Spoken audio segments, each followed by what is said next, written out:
चलिए भाई, अब हम स्टार्ट करते हैं रियल नंबर्स का फॉर्मूले डिस्कस कर लेते हैं। चैप्टर 1 रियल नंबर में क्या क्या चीजें हैं। तो सबसे पहले इसके लिए आती है हमारी फंडामेंटल थ्योरम ऑफ अर्थमेटिक। इसमें होता है कि every composite number can be expressed as a product of prime.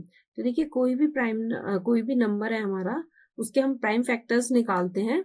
तो ये उसी से रिलेटेड थ्योरम है और प्राइम फैक्टर्स निकालना आपको बहुत अच्छे से आता है।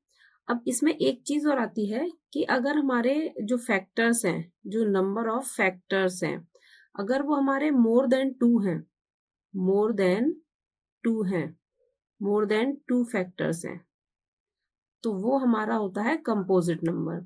और अगर टू फैक्टर्स हैं तो ये हमारा होता है प्राइम नंबर कहलाता है वो हमारा फिर। ठीक है, लेकिन जो हमारे जो प्रोडक्ट्स हैं वो हमारे प्राइम में ही होने चाहिए।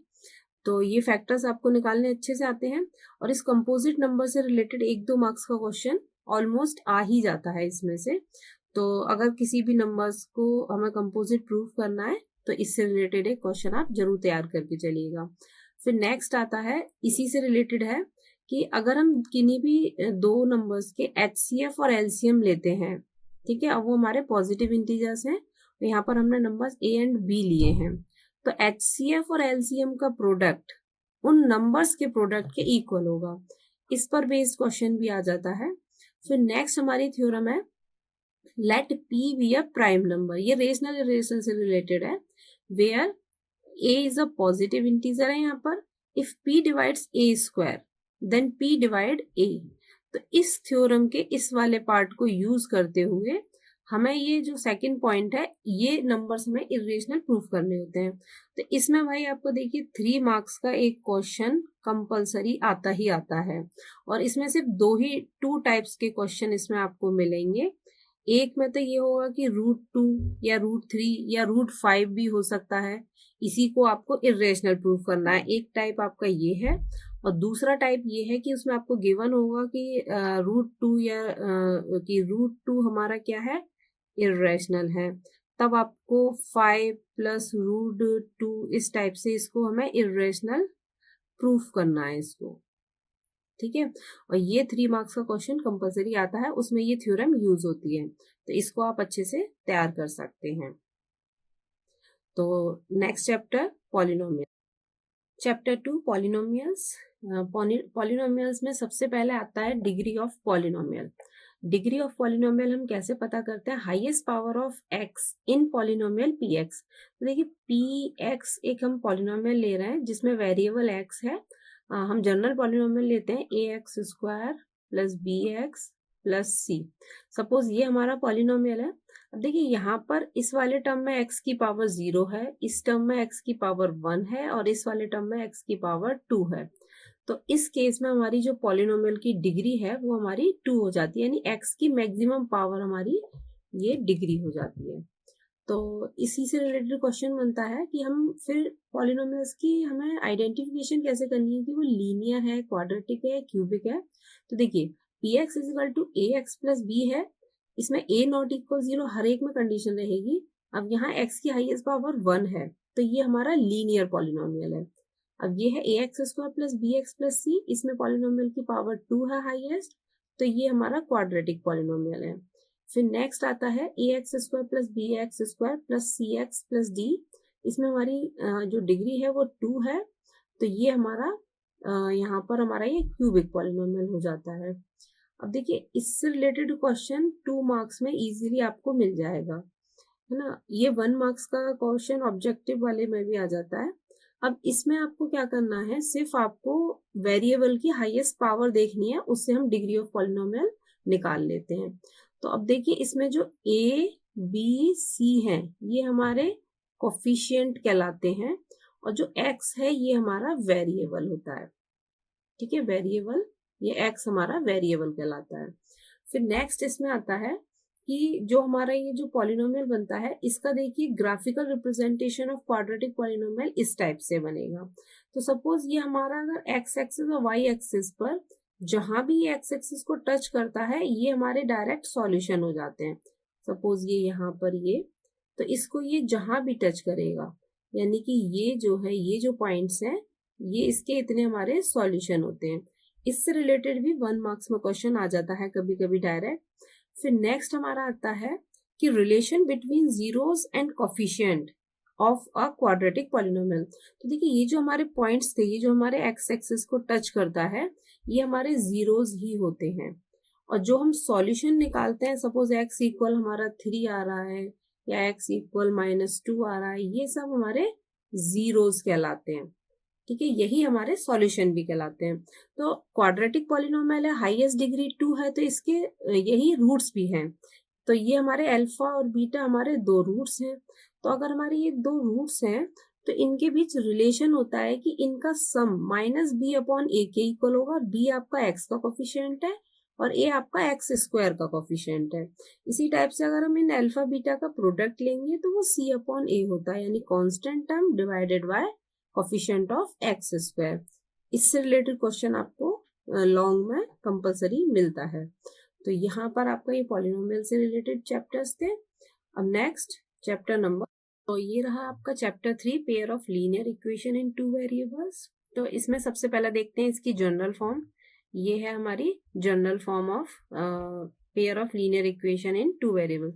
देखिए 2 वेरिएबल्स का मतलब है एक्स एंड वाई।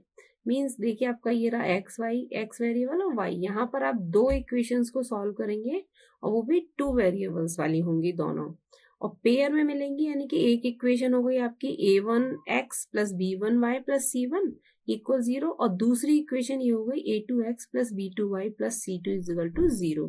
यहाँ पर a1 b1 c1 a2 b2 c2 ये हमारे रियल नंबर्स होंगे। अब इसके बाद बेटा हमारा मोस्ट इंपॉर्टेंट टेबल है ये आपके एनसीईआरटी बुक में भी गिवन है ये टेबल, वहां से भी आप इसको कर सकते हैं। पेयर ऑफ लाइंस, अब यहाँ पर एक एग्जाम्पल के साथ मैंने यहाँ समझाया हुआ है। तो देखिए पहले इनके रेशियोज कंपेयर करते हैं। तो इसके अकॉर्डिंग जब हमारे रेशियोज नॉट इक्वल है, a1/a2 नॉट इक्वल b1/b2, तब ये लाइन हमारी इंटरसेक्टिंग हो जाती है। मीन्स ये कुछ इस टाइप से रही होंगी कि ये दोनों लाइन कहीं भी एक पॉइंट पर काटेंगी, तो ये पॉइंट हमारा इसका सॉल्यूशन है। तो इस केस में आपको एग्जैक्टली 1 सॉल्यूशन मिलेगा। और ये हमारा जो इस केस में हमारी जो पेयर मतलब मीन्स जो ये पेयर ऑफ लीनियर इक्वेशन है, ये हमारा इनकंसिस्टेंट सिस्टम बनता है। ठीक है, ये पॉइंट भी आपसे 1 मार्क्स के क्वेश्चन मार्क्स से पूछ लिया जाता है। फिर नेक्स्ट हमारा सेकंड कंडीशन आती है कि ये लाइन हमारी कंसिस्टेंट तो है, बट इसके साथ हमारे मैनी सॉल्यूशंस हमारे बनेंगे। कोइंसिडेंट लाइन में मैनी सॉल्यूशन मीन्स ये दोनों लाइंस, इन तीनों रेशियोज को जब हम कंपेयर करेंगे तो सारे इक्वल आएंगे। तो इस केस में हमारी लाइन इस टाइप से कि एक लाइन ये जा रही है, इसी के ऊपर से ये दूसरी लाइन जा रही है। तो ये इस वाले सिस्टम में हमारी जो इक्वेशंस हैं ये डिपेंडेंट हो जाती हैं, डिपेंडेंट भी हैं और साथ में ये हमारी कंसिस्टेंट भी रहेंगी। जो ये सिस्टम है ये हमारा कंसिस्टेंट सिस्टम रहेगा। फिर नेक्स्ट थर्ड सिचुएशन आती है कि जिसमें b1/b2 और c1/c2 वाला रेशियो नॉट इक्वल है। तो इसमें ये लाइंस हमारी पैरेलल होंगी, जो कि हमारी कभी भी नहीं मीट करेंगी। तो इस केस में ये हमारा नो सॉल्यूशन देगा और यहाँ पर हमारा इनकंसिस्टेंट बनता है सिस्टम, ये हमारा सिस्टम इनकंसिस्टेंट बनता है। तो ये टेबल आपकी मेन इंपॉर्टेंट है और ये जनरल फॉर्म है। इसके बाद फिर आता है इसके इन इक्वेशंस को सॉल्व करने के 2 मेथड हैं। Algebraic method to solve pair of linear equation in 2 variable. सबसे पहले आता है हमारा सब्स्टिट्यूशन मेथड। मींस इसमें आप एक वेरिएबल की वैल्यू निकाल के दूसरे इक्वेशन में पुट करते हैं, सब्स्टिट्यूट करते हैं, उसके अकॉर्डिंग स्टेप्स अलग हैं, ये आपको मेथड आना चाहिए। फिर नेक्स्ट मेथड है एलिमिनेशन मेथड। मींस जिसमें कोफिशिएंट को इक्वल करके एक वेरिएबल को हम एलिमिनेट करते हैं, कट करते हैं, तो हमें दूसरे वेरिएबल की वैल्यू मिल जाती है। इस टाइप का सिस्टम हमारा ये एलिमिनेशन मेथड कहलाता है। अगर आपको बाय नेम बोल रहा है तो आपको वही मेथड यूज करना, अदरवाइज आपकी चॉइस है कि आप सब्स्टिट्यूशन मेथड यूज करें या फिर एलिमिनेशन मेथड। अब इसके बाद नेक्स्ट आता है ग्राफिकल सॉल्यूशन। तो देखिए इन 2 लाइंस को, ये बहुत एक क्वेश्चन लॉन्ग में ही आता कंपलसरी ग्राफिकल सॉल्यूशन। इनको सॉल्व करने के लिए सिंपल देखिए, किसी भी लाइन को ड्रॉ करने के लिए हमारे पास उसके 2 पॉइंट्स कंपलसरी, मिनिमम 2 पॉइंट्स होने चाहिए। तो इस टाइप से आप वहां पर टेबल बना लीजिएगा। ये सपोज हमारी फर्स्ट लाइन की टेबल है और यहाँ पर कम से कम कोई भी 2 पॉइंट निकाल लीजिए, एक बार x0 करके सपोज यहाँ निकाल लीजिए, एक बार y0 करके, या कोई भी आप पॉइंट यहाँ पर +-1 या +-2 कुछ भी वेरिएबल आप लेके कर सकते हैं, वैल्यू लेके।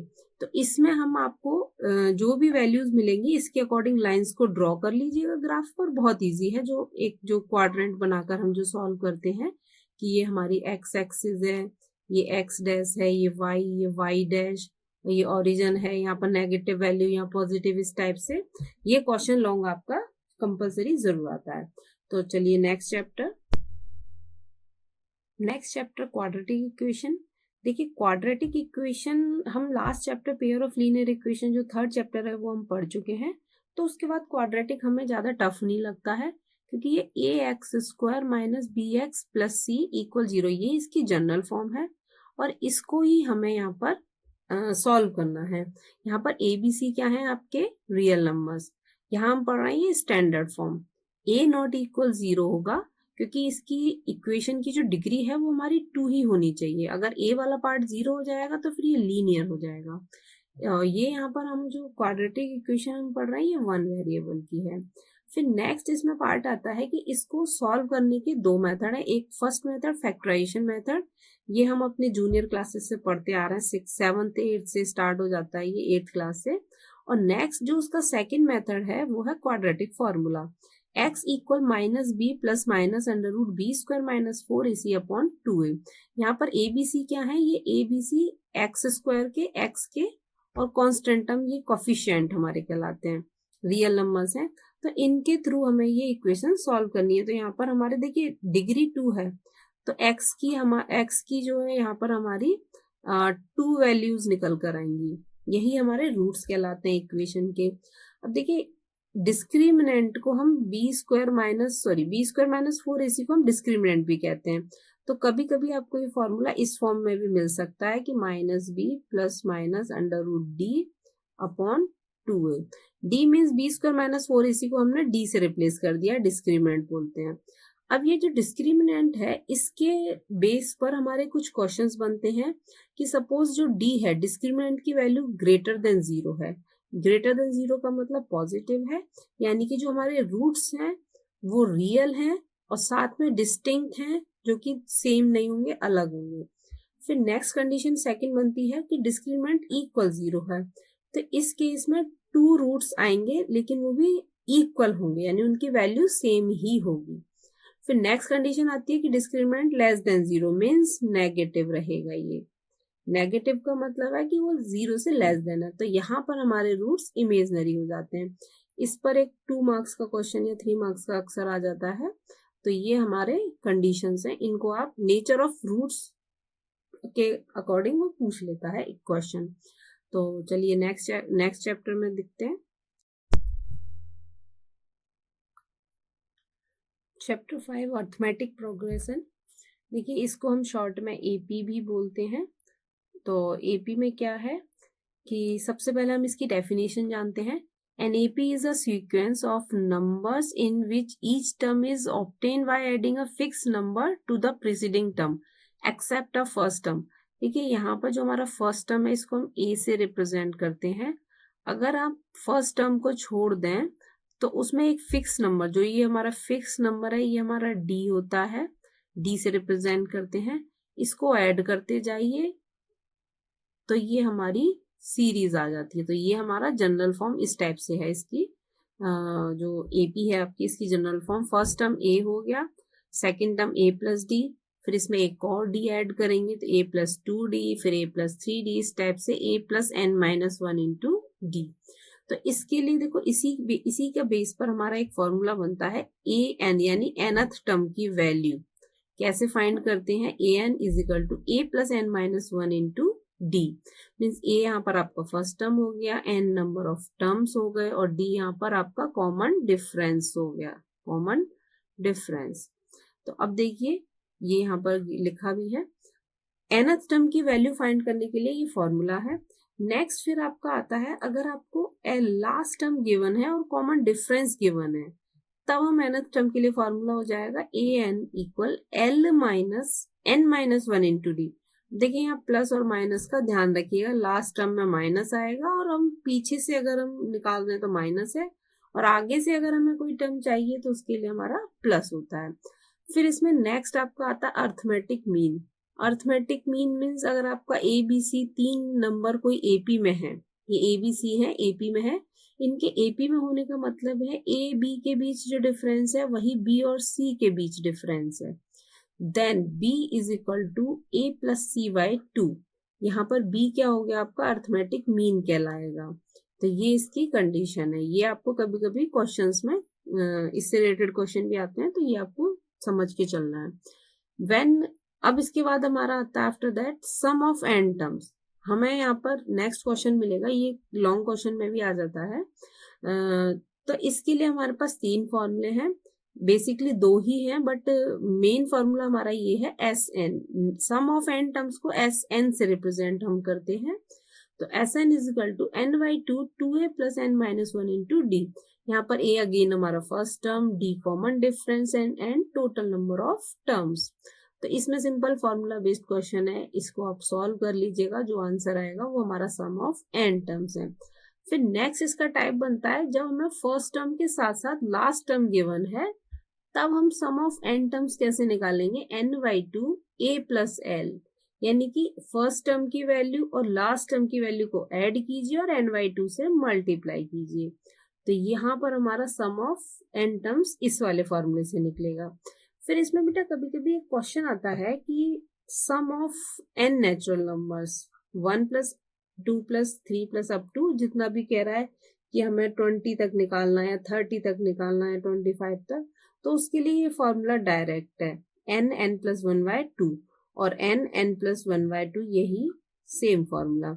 तो एक चीज इसमें ये देखिएगा कि यहाँ पर एक बार तो ये यहाँ पर ये l है, ठीक है। तो इसमें एक चीज और है कि जब आपको अगर यह फॉर्मूला भूल भी जाते हैं तो हमारा ये जो फर्स्ट मेन फॉर्मूला है एस एन वाला, यही आपको यूज करना है। अब इस केस में आपका कॉमन डिफरेंस देखिए, यहाँ पर इस केस में a तो हो गया आपका 1, कॉमन डिफरेंस d भी हो गया 1। तो इस केस में आपका S N is equal to n by 2, और ये हो जाएगा 2a का 2 plus n minus 1 into D की जगह भी 1। तो यहाँ से ये फॉर्मूला जनरेट होता है कि n प्लस 1, ये बनता है आपका फॉर्मूला यहाँ से। तो देखते हैं फिर नेक्स्ट चैप्टर में, और इस चैप्टर में इतना ही आपको रेडी करना है, सबके कॉन्सेप्ट अच्छे से आपको पता होना चाहिए। Chapter number 6 triangles. इसमें सबसे पहले आपकी आती है बीपीटी, जिसको हम थेल्स थ्योरम भी बोलते हैं, बेसिक प्रोपोर्शनल थ्योरम। ये है आपकी, इसमें आपको जो रेशियो गिवन है ट्रायंगल्स में जो साइड्स हैं, ये आपको अच्छे से तैयार करना है। इसी पर बेस्ड आपके थ्योरम्स आएंगी प्रूफ, और इसका ये कन्वर्स जो है वाइस वर्सा, ये भी आपको पढ़ना है। इसके बाद इसमें हमारी आती है सिमिलरिटी। तो सिमिलरिटी में देखिए, एक तो है डबल ए सिमिलरिटी, एक है ट्रिपल ए सिमिलरिटी, ठीक है। इसके बाद हमारी आती है ट्रिपल एस सिमिलरिटी, SAS, और ये RHS, राइट एंगल हाइपोटेनस इन साइड। SAS का मतलब है साइड एंगल एंड साइड। इस चैप्टर में देखिए सबसे खास बात है कि ये 8 मार्क्स का चैप्टर है अकेला ही, और इसमें आपको बीपीटी अगर समझ में आती है और इनसे रिलेटेड क्वेश्चंस तैयार कर लीजिए और सिमिलरिटी ये कर लीजिए, और आपके ये इसके ये सारी ये जो क्राइटेरिया है इनके अकॉर्डिंग सारे क्वेश्चंस ट्राई कर लीजिए। तो इससे बाहर इस चैप्टर में कुछ भी नहीं आता है, और सबसे इजी चैप्टर भी है ये। सिर्फ गिने चुने क्वेश्चंस करके ही हम इसमें अच्छे मार्क्स ला सकते हैं।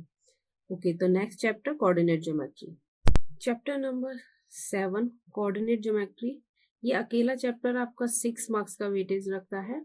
इसमें सबसे पहले आते हैं, देखिए डिस्टेंस फार्मूला है, इसमें सेक्शन फार्मूला है, मिड पॉइंट थ्योरम है। देखिए इसमें ये क्वाड्रेंट्स हैं, ये आपका पॉजिटिव पॉजिटिव क्वाड्रेंट है फर्स्ट, ये second quadrant, third quadrant negative negative and fourth quadrant. तो इसमें हमें क्या करना है, देखिए इसमें जो कोऑर्डिनेट्स हैं पॉइंट के पी, जो पॉइंट है कोई भी एक्स वाई, इसमें जो एक्स होता है ये हमारा एब्सिसा कहलाता है, और जो वाई है ये हमारा ऑर्डिनेट कहलाता है, ठीक है। कभी कभी ये भी पूछ लिया जाता है।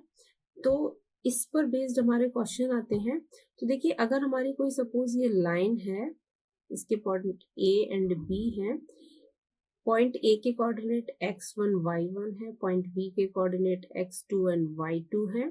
तो इसमें हमारा जो मिड पॉइंट होगा जस्ट यहाँ पर कहीं होगा, इसको हम C या D, यहाँ पर R नेम लिया है तो ये ले लिया, इसको भी हम PQ ही ले लेते हैं ए बी की जगह, कुछ भी नेम ले लीजिए। तो हमारा x1 plus x2 upon 2 and y1 plus y2 upon 2 ये हमारा मिड पॉइंट हो जाएगा। इसके बाद हमारा डिस्टेंस फॉर्मूला आता है कि P और Q के बीच ये डिस्टेंस क्या है। तो इसके लिए हमारा ये पी क्यू का distance x2 minus x1 whole square plus y2 minus y1 whole square और सबका अंडर रूट। और इसमें डिस्टेंस फॉर्मूले में एक और बनता है कि अगर हमारा एक पॉइंट ओरिजिन हो जाता है तो उस केस में distance formula direct root X square plus Y square यही बन जाएगा। तो ये भी आपका इस पर बेस्ड 2 मार्क्स का क्वेश्चन कंपलसरी आ ही जाता है। नेक्स्ट आता है मोस्ट इंपॉर्टेंट हमारा सेक्शन फॉर्मूला। देखिए सेक्शन फॉर्मूला मींस जो हमारा आर पॉइंट, सपोज यहाँ पर ये जो आर हमने कोई पॉइंट लिया है, ये हमारा पी क्यू को, या इसको अगर हम ए बी नेम दें तो ये हमारा इसको किस रेशियो में डिवाइड करता है। तो देखिए सपोज इसको रेशियो एम मान लेते हैं और ये एन मान लेते हैं। तो देखिए यहाँ पर 2 साइन है, आपको यहाँ पर प्लस साइन लेना है क्योंकि माइनस साइन हमारा एक्सटर्नली के लिए आता है और एक्सटर्नली यहाँ पर हमारे सिलेबस में अभी नहीं पूछा जाता है, बट मैंने यहाँ फॉर्मूले पर दिखा दिया है। इंटरनली वाला आपको यूज करना है। तो इंटरनली का मतलब है कि ये जो पॉइंट है आर, ये दोनों पॉइंट्स के बीच में है, कहीं बाहर नहीं है इनसे। तो इस केस में हमारा फॉर्मूला है m1। अगर हमने इसको m1 m2 लिया है तो m1 m2 की फॉर्म में ले लीजिए, और m1 x2 plus m2 x1 upon m1 plus m2।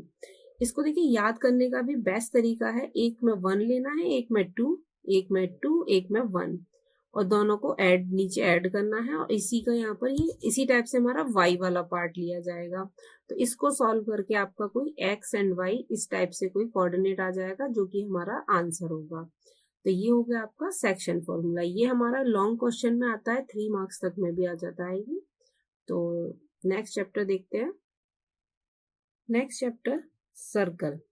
Circle की देखिए पहले डेफिनेशन देखते हैं। The locus of a point in a fixed plane, कोई फिक्स प्लेन है उसमें उस पॉइंट का लोकस, लोकस को हम पाथ भी कहते हैं। तो equi distance from a fix point, तो ये जो पॉइंट ओ हमने आज शो किया है ये हमारा फिक्स पॉइंट ओ है, और जो ये पी पॉइंट पर जो ये बनेगा सर्कल, ये इस पाथ का मतलब इस पॉइंट का लोकस है सर्कल, तो इसी को हम सर्कल कहते हैं। जो फिक्स पॉइंट ओ है हमारा ये सेंटर कहलाता है, और जो इसका लोकस वाला पॉइंट है ये सर्कल का सरकमफ्रेंस कहलाती है, और इसी की ये जो डिस्टेंस है ओपी ये हमारी रेडियस कहलाती है। इसके बाद आता है सर्कल और लाइंस में देखिए क्या क्या कंडीशन बनती है। There can be 3 possibilities given in figure. देखिए अगर कोई लाइन सर्कल के जस्ट बाहर है तो ये हमारी इंटरसेक्टिंग लाइन नहीं है, ये नॉन इंटरसेक्टिंग लाइन है ना। और नेक्स्ट अगर ये हमारी लाइन कहीं पर सर्कल को कट करके अंदर से जाती है, 2 पॉइंट्स पर कट करती है तो ये हमारी सीकेंट कहलाती है, और अगर एक पॉइंट पर टच करती है तो ये हमारी टेंजेंट कहलाती है। तो ये यहाँ पर 3 कंडीशन बनती है। फिर इस टेंजेंट से रिलेटेड थ्योरम है, the tangent at any point of a circle is perpendicular to the radius, means ये जो रेडियस से ये परपेंडिकुलर रहेगा, ये टेंजेंट पॉइंट पी पर टच कर रहा है, एक्स वाई हमारा कोई टेंजेंट है। फिर नेक्स्ट इसमें कंडीशन आती है, जो टेंजेंट है the length of the 2 tangent from an external point to a circle are equal, means ये जो एक्सटर्नल पॉइंट पी से कोई जो 2 टेंजेंट्स जाएंगे इन दोनों की लेंथ हमारी सेम होती है। अब इसमें भी हमारी कंडीशन है कि टेंजेंट एक तो देखिए एक्सटर्नल पॉइंट पर एक ही पॉइंट पर टच करता है, तो ये कभी भी इनसाइड नहीं होगा सर्कल के। फिर नेक्स्ट आता है there is one and only one tangent to a circle passing through a point, एक पॉइंट से एक बार में एक ही टेंजेंट हमारा जाएगा, उसमें 2 नहीं हो सकते। और इसी टाइप से नेक्स्ट ये वाली इसी की थ्योरम है कि दोनों टेंजेंट की एक्सटर्नल पॉइंट से अगर 2 टेंजेंट है तो ये हमारी इसमें मतलब ये लेंथ हमारी सेम होगी। तो देखिए नेक्स्ट चैप्टर 9 ट्रिग्नोमेट्री। तो देखिए trigonometry means introduction to trigonometry. Trigonometry के 2 चैप्टर हैं। इस ट्रिग्नोमेट्री का 12 मार्क्स का वेटेज है, मींस ये अकेला चैप्टर आपका 6 मार्क्स का है। ओके, तो ये देखिए, तो सबसे पहले आता है ट्रिग्नोमेट्री का जो ट्रिग्नोमेट्री होती क्या है? ट्रिग्नोमेट्री एक स्टडी है किसके बीच में, relation between angles and sides of a triangle. Triangle और एंगल के बीच जो आपका रिलेशन है, ट्रायंगल के सॉरी साइड और एंगल्स के बीच, उसको हम ट्रिग्नोमेट्री कहते हैं। और इन रेशियोज को कुछ को हमने नेम दिया है साइन कॉस टेन कोसेक सेकॉट, ये 6 रेशियोज हैं। अब देखिए ये जो रेशियोज हैं ये P B P upon H, ये इसको आप सी लीजिए पॉइंट, क्योंकि 90 डिग्री एंगल है। ये यहाँ पर बी पॉइंट लीजिए क्योंकि हम बी यूज कर रहे हैं। तो इनमें ये इन रेशियोज का एक शॉर्ट ट्रिक है, PVP upon H H B. Pandit Badri Prasad हर हर बोले, या और भी आप इसके ट्रिक्स सुने होंगे आपने, उसके अकॉर्डिंग याद कर लीजिए। मीन्स परपेंडिकुलर अपॉन हाइपोटेनस के रेशियो को हम साइन बोलते हैं, और बेस अपॉन हाइपोटेनस को कॉस बोलते हैं। इस टाइप से ये रेशियोज हैं। तो इनको ऊपर से यहाँ से पढ़ना स्टार्ट कीजिए, ये यहाँ पर फिर नीचे से स्टार्ट होते हैं। 6 रेशियोज हैं। इसके बाद इन रेशियोज की ये टेबल आती है 0, 30, 45, 60 एंड 90 डिग्री एंगल पर। ये हमारा यानी कि ये है फर्स्ट क्वाड्रेंट के लिए। तो ये साइन कॉस टेन इन सब की वैल्यूज आपको देखनी है। फिर इसके बाद आती है इनकी identities, sine square theta plus cos square theta equal 1, 1 plus tan square is equal to sec square theta, and cot square theta plus 1 is equal to cosec square theta. तो ये आइडेंटिटीज आपकी फर्स्ट क्वाड्रेंट के लिए true है। और इसके बाद इन्हीं से आपका ये रिलेशन निकलता है। मीन्स टेन और साइन का रिलेशन ये है, कॉस का और साइन का रिलेशन ये है। इसके बाद हमारा आता है इसमें से कि ये जो क्वाड्रेंट है इसमें आपके 4 क्वाड्रेंट होते हैं, लेकिन आपको सिर्फ फर्स्ट क्वाड्रेंट 10th क्लास में पढ़ना है। तो फिर नेक्स्ट चैप्टर हमारा है सम एप्लीकेशंस ऑफ ट्रिग्नोमेट्री, उसका भी 6 मार्क्स का वेटेज है। देखते हैं उसमें क्या क्या पार्ट है। Next chapter some applications of trigonometry. तो देखिए अब हमने जो ट्रिग्नोमेट्री की जो हमने पढ़ा है उसको अब हमें यूज क्या करना है, इसके एप्लीकेशंस क्या हैं। तो सबसे पहले हम देखिए, ये है हमारी एक हॉरिजॉन्टल लाइन AO, ओके, और ये BC जो है हमारी एक ग्राउंड पर कहीं कोई बेस लाइन है। और सपोज हमारा यहाँ से ये जो एंगल अगर हम देखें, सपोज यहाँ कोई हमारा ऑब्जेक्ट है, मीन्स कोई पर्सन यहाँ से इस ऑब्जेक्ट को अगर यहाँ देखता है, तो ये जो एंगल बनता है ये है हमारा एंगल ऑफ डिप्रेशन।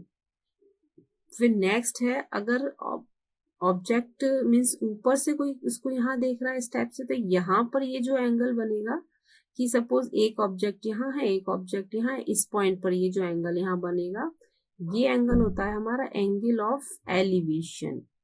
तो ये 2 एंगल्स यहाँ पर हमारे यूज होंगे और इन पर बेस्ड आपके क्वेश्चंस हैं। इस चैप्टर को हम हाइट एंड डिस्टेंस भी बोलते हैं, मीन्स किस ऑब्जेक्ट की कितनी हाइट है, यहाँ से कंपेयर करते हैं डिस्टेंस कितना है। तो इसके देखिए यूजेस सबसे मेन तो है द हाइट और लेंथ ऑफ एन ऑब्जेक्ट और the distance between 2 distant object can be determined with the help of trigonometric ratios, means sine cos tan इन सबको यूज करके आप उनके डिस्टेंस और हाइट आप फाइंड करते हैं। और ये चैप्टर भी आपका 6 मार्क्स का वेटेज रखता है और इसमें से आपको लॉन्ग क्वेश्चन भी आता है, और लास्ट टाइम इसमें से स्टडी केस स्टडी पर भी एक क्वेश्चन आया था। इसके बाद देखिए एक चीज और इसमें, line of sight. The line of sight is the line drawn from the eye of an observer to the point in the object viewed by the observer. तो ये यहाँ पर सपोज ये यहाँ पर हमारी कोई आई है और यहाँ कोई हमारा ऑब्जेक्ट O है, तो इसके साथ जो ये हमारा ये बनता है ये है हमारा लाइन ऑफ साइट। इसके अकॉर्डिंग ये ग्राउंड हो गया अगर ये ऑब्जेक्ट नीचे है, अगर आई यहाँ पर है ऑब्जेक्ट ऊपर है तो ये पैरेलल लाइन हम ले लेते हैं। तो नेक्स्ट चैप्टर हमारा आएगा एरिया रिलेटेड टू सर्कल।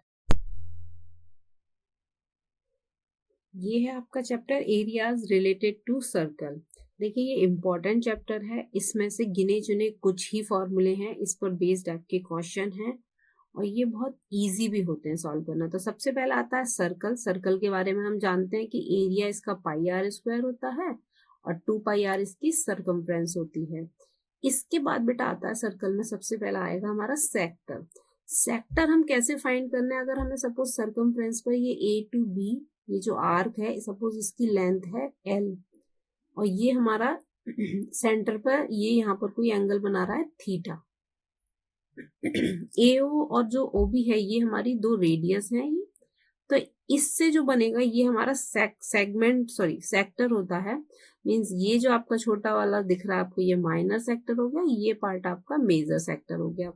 इसको सॉल्व करने के लिए फॉर्मूले हैं कि length of an arc of a sector, अगर हमें एल फाइंड करनी है इस सेक्टर की लेंथ, आर्क इस लेंथ, इसकी आर्क की लेंथ, तो इसके लिए फॉर्मूला है theta by 360 multiply by 2 pi R, यानी सरकमफ्रेंस से थीटा बाय 360 में मल्टीप्लाई कर दीजिए। इसके बाद आता है एरिया ऑफ सेक्टर। देखिए माइनर सेक्टर का जो एरिया हम निकालेंगे वो है theta by 360 pi R square, लेकिन अगर हमें मेजर सेक्टर का हमें एरिया फाइंड करना है तो वो पाई आर स्क्वायर में से माइनर सेक्टर का एरिया माइनस कर दीजिए इस टाइप से। ये आपका मेजर सेक्टर का फॉर्मूला मीन्स एरिया का फॉर्मूला आ जाएगा। फिर आता है इसमें सेगमेंट। तो देखिए कॉर्ड से जो हम सर्कल को 2 पार्ट्स में डिवाइड करते हैं तो ये हमारे कहलाते हैं सेगमेंट। ये है आपका माइनर सेगमेंट और ये है आपका मेजर सेगमेंट। इसके लिए भी फॉर्मूला है। देखिए इसमें क्या करना है कि जैसे सपोज यहाँ पर सर्कल से ये यहाँ पर ट्रायंगल बनेगा, ये यहाँ एंगल होगा, ये आर आर है। तो इसके लिए हम क्या करेंगे, देखिए हमें सेक्टर का फॉर्मूला निकालना आता है एरिया का, उसमें से इस ट्रायंगल को माइनस कर देते हैं तो हमारे पास ये सेगमेंट आ जाएगा। तो यही हमने यहाँ किया हुआ एरिया ऑफ सेगमेंट में theta by 360 multiply by pi R square, ये तो हो गया हमारा सेक्टर। और इसमें से area of triangle O A B minus कर दीजिए। तो एरिया ऑफ ट्रायंगल के लिए हम यहाँ पर अगर हमारा इक्विवेलेंट ट्रायंगल है तो उसके अकॉर्डिंग देख लेते हैं, otherwise 1/2 R square sine theta, ये आप आंख बंद करके लगाइए। सबसे इजी फॉर्मूला है साइन का, बस फॉर्मूले आप याद कर लीजिएगा जो वैल्यूज हैं। फिर इसके बाद ये चैप्टर भी आपका एरिया रिलेटेड टू सर्कल, ये आपका 5 मार्क्स का इसका वेटेज है। इस पर मार्क्स के वेटेज के अकॉर्डिंग भी मैंने एक शॉर्ट वीडियो बनाया हुआ है, वो आप चैनल पर देख सकते हैं। उसके अकॉर्डिंग आप चैप्टर चूज कर लीजिए। Next chapter 12 surface area and volumes. अब देखिए इस चैप्टर में हमारे लिए सबसे मेन इंपॉर्टेंट पार्ट है फॉर्मूले। तो ये आपको इन 3D शेप्स के अकॉर्डिंग कैसे भी आपको ये फॉर्मूले लर्न करने हैं। बार बार 2-2 3-3 क्वेश्चन भी हर फॉर्मूले पे कर लेंगे तो ये आपको अपने आप ही लर्न हो जाएंगे। ये है CSA ऑफ कोन, यानी कर्व सरफेस एरिया मीन्स ये वाला जो पार्ट होता है ये CSA कहलाता है। और फिर TSA होता है टोटल सरफेस, टोटल सरफेस में ये कर्व्ड वाला पार्ट और प्लस ये सर्कल ऐड हो जाता है। और बाकी इन सबके फिगर्स के फॉर्मूले हैं। तो अब देखिए इसमें हमें सबसे पहले क्या करना है कि जो फिगर है ये हमारे इनके फॉर्मूले लर्न करने हैं। अब देखिए इसमें क्या है, एक तो कंबाइंड फिगर आएगा आपको कि सपोज सिलेंडर दे दिया, इसके ऊपर इस टाइप का कोई कोन शेप स्ट्रक्चर है या नीचे भी है, या हेमीस्फीयर है इस पर कोई कोन लगा दी, या सपोज इस पर हमने है ना सिलेंडर एक ले लिया यहाँ पर इस टाइप से। तो इस टाइप के क्वेश्चंस आने हैं और फिर वहां पर आपको इसके अकॉर्डिंग कंडीशन के अकॉर्डिंग ही एज्यूम करना है। तो ये सरफेस एरिया एंड वॉल्यूम में आपका यही मेन पार्ट है, आपको फॉर्मूले बहुत अच्छे से आने चाहिए। बाकी इस चैप्टर में सिर्फ आपकी इमेजिनेशन पावर है और ये भी आपका 5 मार्क्स का वेटेज है इस चैप्टर का भी, और इसमें भी आपके लॉन्ग क्वेश्चन ही आते हैं। नेक्स्ट चैप्टर है आपका चैप्टर नंबर 13 स्टैटिस्टिक्स। ये आपका 5 to 6 मार्क्स का वेटेज रखता है। इसमें आपके शॉर्ट एंड लॉन्ग दोनों टाइप के क्वेश्चन अच्छे खासे बनते हैं। तो इस चैप्टर में सबसे पहला आएगा ग्रुप्ड डाटा के लिए जो आपके फॉर्मूले हैं। तो इसमें देखिए आपके सबसे पहला आता है मीन। मीन के लिए आपके 2 फॉर्मूले हैं, मीन्स 2 मेथड्स हैं, एक तो है डायरेक्ट मेथड और एक है अज्यूम्ड मीन मेथड। इन दोनों में से आप किसी से भी सॉल्व कीजिए, सबके सेम मार्क्स हैं इनके। बस आपको अगर वो आपको कोई नेम से पूछ रहा है तो आपको वही मेथड यूज करना है। फिर नेक्स्ट आपका आता है मीडियन, फॉर्मूला बेस्ड क्वेश्चन है, इसमें सारा एक्सप्लेन किया हुआ है, इसके अकॉर्डिंग तैयार कीजिए। फिर आता है आपका मोड, ये भी आपका इसी के फॉर्मूला बेस्ड क्वेश्चन है।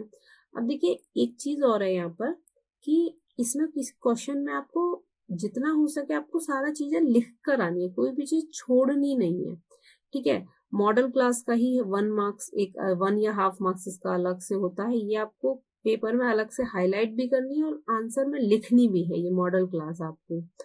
फिर आती है इसका कि मीडियन फॉर अनग्रुप्ड डाटा, अगर हमारा डाटा अनग्रुप्ड है तब हमारे मीडियन के ये दो फॉर्मूले हैं कि एन नंबर ऑफ एन पर डिपेंड करता है कि एन अगर ऑड है तो ये फॉर्मूला है, इवन है तो ये। और एक टर्म और इसमें यूज होता है कम्युलेटिव फ्रीक्वेंसी। ये आपको मीन मीडियन मोड के टाइम पर, मीन के टाइम पर ये आपको इसको जरूरत पड़ती है। ठीक है, तो इसमें पीछे वाले टर्म को आगे वाले टर्म में ऐड करते जाते हैं, इससे आ जाएगा। और एक इसमें क्लास मार्क जो होता है ये भी होता है, ये आपको यूज करना है, इस फॉर्मूले के अकॉर्डिंग निकालना। अपर क्लास लिमिट ले लीजिए, उसमें लोअर क्लास लिमिट ऐड कर दीजिए, 2 से डिवाइड कर दीजिए, तो ये आपका आ गया क्लास मार्क। ठीक है, तो इस टाइप से आपको स्टैटिस्टिक्स में लॉन्ग क्वेश्चंस की अच्छे से तैयारी करनी है, क्योंकि इसमें कैलकुलेशन कहीं भी नहीं गड़बड़ होनी चाहिए। लास्ट चैप्टर प्रोबेबिलिटी, ये है चैप्टर नंबर 14। ये भी आपका 5 to 6 मार्क्स का वेटेज रखता है। देखिए सबसे पहले इसकी डेफिनेशन देखिए, इसमें सर्टेन इवेंट आता है एक टर्म। सर्टेन इवेंट का मतलब है when event having probability to occur 1। ये आपका डायरेक्ट 1 मार्क्स में भी आ सकता है, इसको हम सर्टेन इवेंट कहते हैं। मीन्स 100% हम श्योर है कि ये चीज पॉसिबल है ही है, यही आएगा। आउटकम्स की यहाँ बात कर रहे हैं।